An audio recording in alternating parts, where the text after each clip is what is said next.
Hello, dear students. Welcome you all to the 37th lecture of macroeconomics. And today we are going to discuss what are the causes of unemployment in India and how we can solve the problem of unemployment. In previous lecture, we have seen what is unemployment and we have discussed the various types of the unemployment. So today we will start with the causes of unemployment in India. So these are the 10 top most causes I have mentioned here, which are responsible for unemployment. First one is rapid growth of population and increase in labor force. So as we know, a constant increase in population has been a big problem in India, and this is one of the main causes of unemployment. And we have a huge labor force available, but skills are not up to the mark. So because of that also the problem of unemployment is prominent. Second reason we have discussed here, underdevelopment of the economy. Indian economy is underdeveloped and the role of economic growth is very slow. So this slow growth fails to provide enough unemployment opportunity to the increasing population. So at the rate at which our population is increasing, our economy is not increasing with that rate, and because of that most of the people are not getting jobs. Third one is slow growth in agriculture sector. So agriculture is underdeveloped in India. It provides seasonal employment only, and large part of the population is dependent on agriculture. But agriculture being seasonal provide works only for a few months, so this gives rise in unemployment. And moreover that private sector as well as government sectors investment or contribution is very less in agriculture sector. So because of that also agriculture sector is not able to provide the employment to most of the people.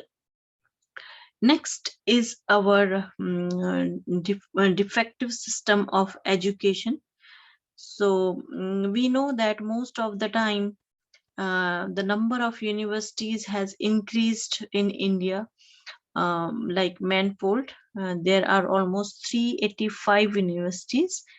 As a result of this, educational unemployment or white collar unemployment has increased because most of the students who are passing out, they are not that much skilled which industry is required from them, or maybe that they want to get an white collar unemployment, and because of that also that unemployment is increasing.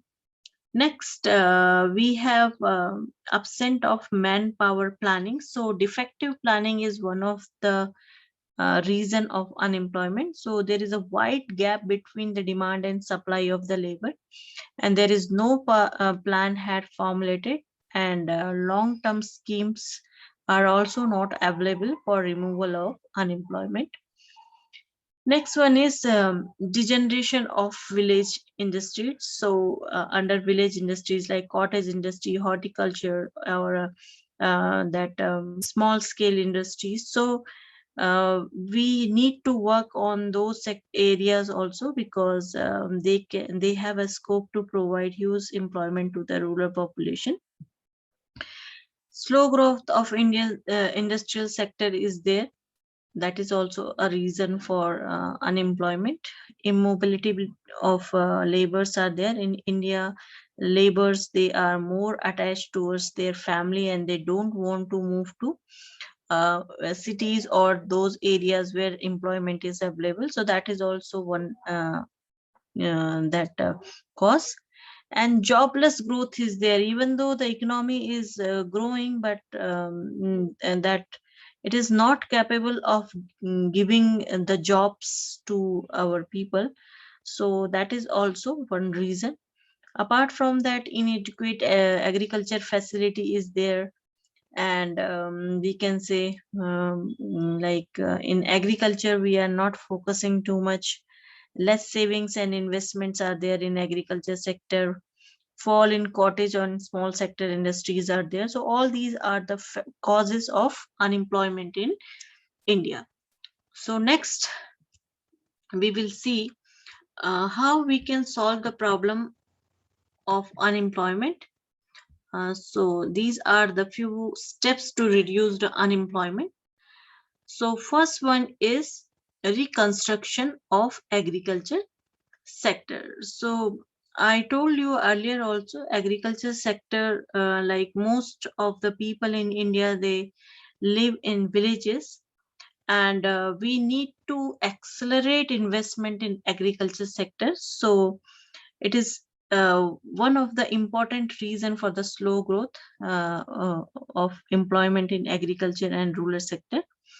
And this can be solved by increasing the investment or capital formation in agriculture. So both private and public sector should invest in agriculture. As we have seen in previous years that this investment in agriculture sector is declining.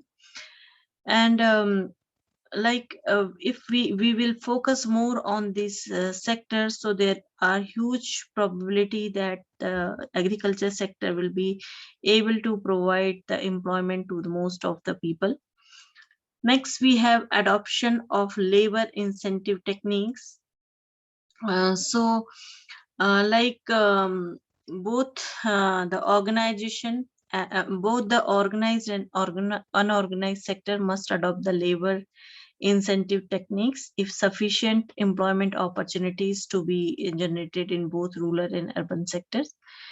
So that the use of labor incentive techniques with lower productivity of workers in the industry and agriculture may lower the growth of the output.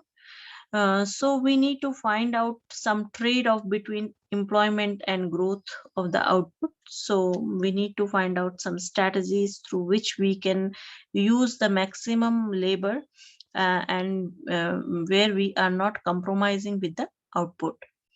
Third one is your rapid industrialization. So to give a boost to industrialization, government need to do a lot of like they need to make policies for rapid industrialization. They need to incentivize to cottage industries, small scale industries, as well as they need to give boost to service sector also for the rapid industrialization. Population control, very important for reducing the employment, because the population can create a problem for unemployment. Reorientation of education system is also very important. So as I told you, the expansion of education sector is there, but the skills or the students or that labor force which is coming out of those institutions, they are not as per the skill of the industry. So because of that also they feel difficult to get any job. Encouragement of small enterprises are very important for any country, because they are labor incentives. They have the potential to give huge employment to people. So government need to see this sector also. And guiding centers and more employment exchanges are required. So there should be more centers which can give guidance to unemployed people, so that they can be self-employed or they can adopt the skills so that they can get work anywhere. So these are the steps to reduce unemployment. So this is all for today's lecture. I hope it is clear for you people what are the causes of unemployment in India and how we can reduce the unemployment. Still, if you have any query, you can ping me on WhatsApp or you can call me also. I will solve your query there. Thank you so much for watching today's video.